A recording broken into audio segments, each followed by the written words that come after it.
रायगढ़ जिले के तमनार ब्लॉक में यह जो अफीम की खेती हो रही है, कहते हैं अफीम की खेती बिना उच्च स्तरीय संरक्षण के संभव ही नहीं है।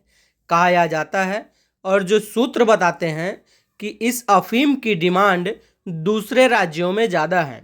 इसका मतलब साफ है कि छत्तीसगढ़ के ऐसे गांवों में इस अफीम की खेती की जाती है और इस अफीम को किसी और राज्य में बेचा जाता है। इसका मतलब साफ है कि क्या जब इस बड़े पैमाने पर ये जो खेती हो रही थी, तब इस गांव के ना तो सरपंच ना तो कोटवार को इसकी भनक लगी। आखिर यह कैसे हो सकता है? दूसरे राज्य से व्यक्ति आकर यहाँ पर अफीम जैसे मादक पदार्थ की खेती करता है और किसी को कानो कान खबर ना हो, या तो संभव ही नहीं है। सूत्रों की माने तो इस गांव की सुषमा खलखो का यह पति है आरोपी।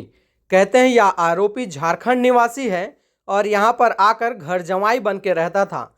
शायद इसे किसी ने ज्ञान दिया होगा कि अफीम की खेती में भारी फायदा है, इसलिए इस जंगल के बीच में जाके यहाँ पर खेती करता था।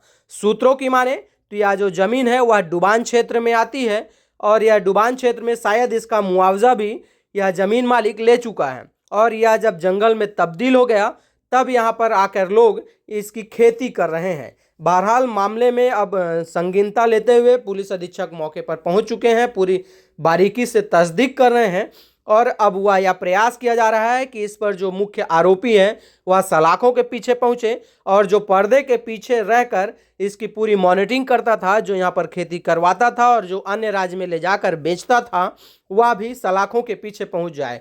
हमें उम्मीद है कि रायगढ़ के जो पुलिस अधीक्षक हैं वह तत्काल इस पर कार्रवाई करेंगे।